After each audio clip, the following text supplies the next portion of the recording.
Thank you. Thank you.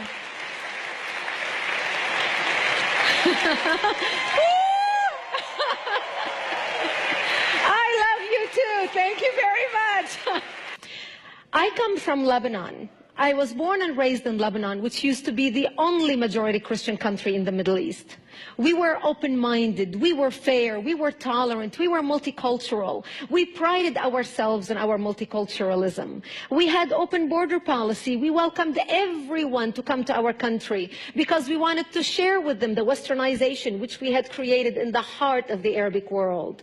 Muslims used to send their children to study in our universities because we had built the best universities in the Arabic world. They graduated and worked in our economy because we had built the best economy in the Middle East, even though we did not have any oil. Beirut became Paris of the Middle East, the banking capital of the Middle East. In 1965, National Geographic magazine had on its front cover, Lebanon, Eden of the Middle East. Unfortunately, all this began to change as the years went by. See, we got our independence in the early 40s. But by the 60s and 70s, the Christians had become the minority, and the Muslims had become the majority in Lebanon.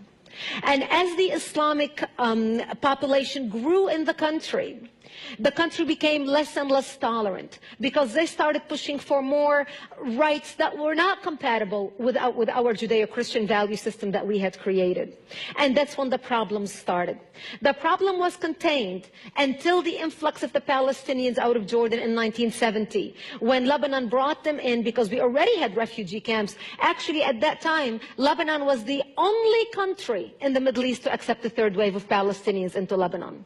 The majority of them were Muslims. They put their heads together with the Muslims in Lebanon and declared jihad on the Christians. What they wanted to do is create a base from which to fight Israel, kill the Jews, and throw them into the sea. Something they tried to do in Jordan. Yasser Arafat and the Palestinians tried to do in Jordan, but they failed because of the dictatorship of the king. Yet they were able to come to Lebanon, use our open-mindedness, our fairness, our tolerance, our multiculturalism, and our democracy to topple our democracy. My 9/11 happened to me in 1975, when radical Muslims blew up my home, bringing it down, burying me under the rubble wounded, as they shouted, Allahu Akbar. My only crime was that I was a Christian living in a Christian town. I ended up in a hospital for 2.5 months. And as I laid in a hospital bed, hooked up to IVs in both arms, I would ask my parents, why did they do this to us? Why did they attack us? And my father would tell me, because we are Christians, the Muslims consider us infidels and they want to kill us. So I knew since I was a 10-year-old child that I am wanted dead simply because I was born into the Christian faith and lived in a Christian town. This is something so foreign to Christians in America. Because in America, our idea of persecution is, oh, I took my Bible with me to work today and people looked at me funny. That's our idea of persecution. Where I come from, our idea of persecution is they want to walk into this church and start shooting at you and killing you.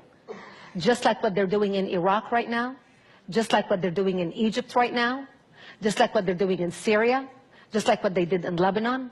Actually, what launched the all-out war in Lebanon was 4 Muslims walked into a church service on a Sunday morning just like this and started shooting at people.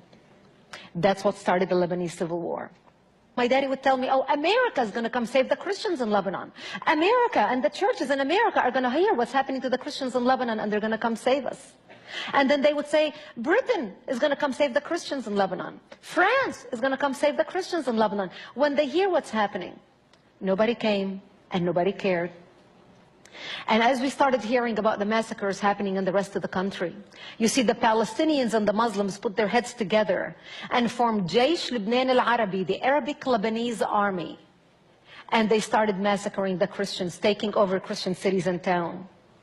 They committed massacres that were seldom reported in the Western media because the majority of the Western media was located in West Beirut, the area that Yasser Arafat controlled. And nothing came out of there that Yasser Arafat did not approve of.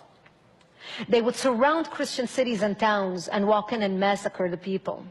One of the biggest massacres in Lebanon was the city of Damour in the beginning of the war, a Christian city. They would walk into a bomb shelter. They would find a mother and a baby and a father hiding in a bomb shelter.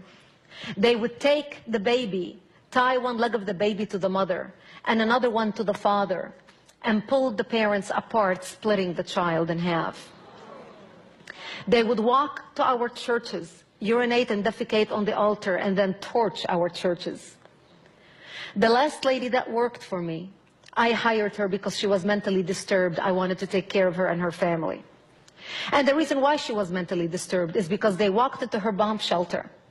They tied her son, 16-year-old only son, on her lap, held a knife to her hand and made her slit her own son's throat, then raped her daughters in front of her.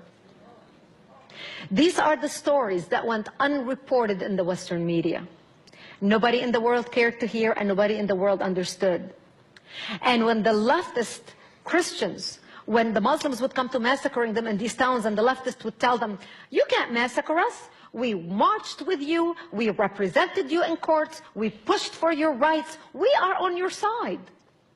And the Muslims would look at them and say, you are nothing more than useful idiots. You are no different than the other Christians, infidels. But by the time these people woke up, it was too late. And some of them who fled to come and hide in our town, because it was the only Christian enclave left in South Lebanon, it was too late. We knew what our fate was going to be, because we were surrounded by the Islamic forces trying to slaughter us, because we were on the border with Israel. I come from a little town in southern Lebanon called Marjayoun, the Valley of Springs. If you have ever visited Metula in Israel on the northern border and stood on the border overlooking at Lebanon, my town is across the valley, across the border. We knew what our fate going to be because we heard of the massacres, and we knew our days were numbered. And we knew to our front were the Muslims and the Palestinians who are waiting to slaughter us so they can be at the border with Israel. But we knew that to our back was Israel, the Jews. And we knew that of the two enemies, because at that time Israel was considered the enemy of Lebanon. We had no diplomatic relations in the 70s.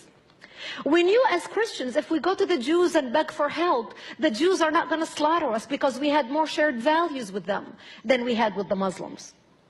So few people from my town went to Israel and begged for help. They flagged down an Israeli patrol and said, listen, we barely have 48 hours to live. If you don't come help us, we're going to be dead. So you help us, we'll be your buffer zone. It works out for both of us. Israel started coming in the middle of the night and bringing in ammunition and bringing in support and bringing in food for the military and bringing bomb shelters to people. And Israel would take Lebanese Christians, anybody who can fight between the age of 15 and 40, and take them into Israel and train them how to fight. Because we learned very early on in the war that you can have all your professional degrees behind you on the wall, your medical degree, your accounting degree, your law degree, your whatever degree. None of that will do you any good when you are faced with an enemy bent on killing you in the name of Allah. So Israel started to help, and Israel would come in the middle of the night, and this is how we lived for 3 years while no one in the world cared. I remember I was 13 years old, and my parents said to me, if they come to slaughter us tonight, we will create a distraction. You just run towards Israel and you never look back. You are a child, you are a young child. We lived a long life. Thank God I did not make that decision that night, because that's the night when Israel came in physically into Lebanon and kicked out the Muslim forces and the Palestinians and set up checkpoints to save our lives around our town.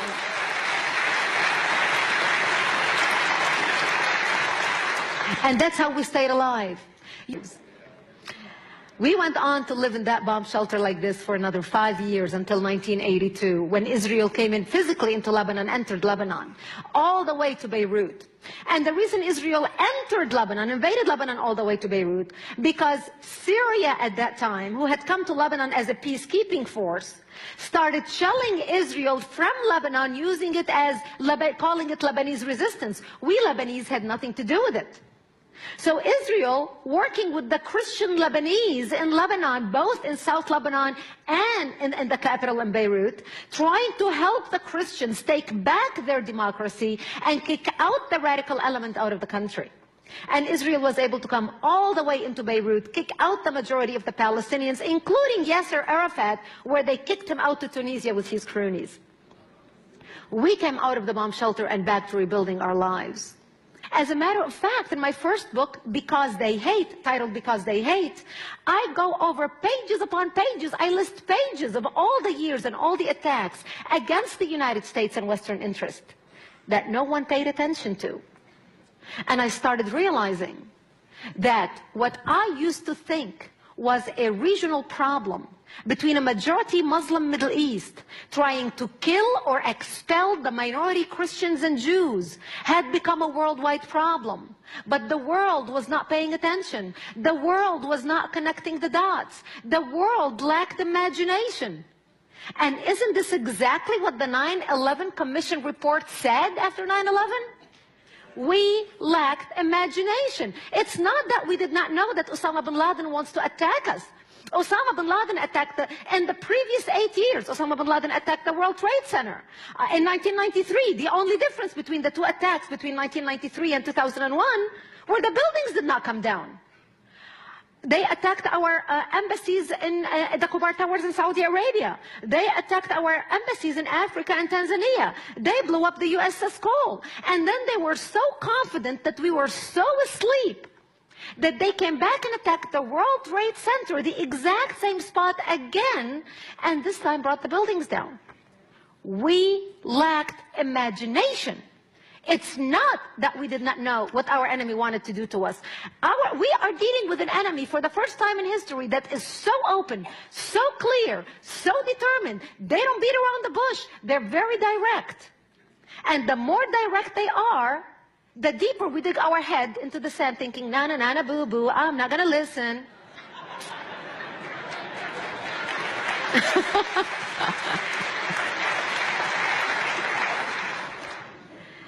And the sad reality is that as long as Jewish blood was being shed on the streets of Jerusalem and Christian blood was being shed on the streets of Beirut, nobody in the world gave a darn.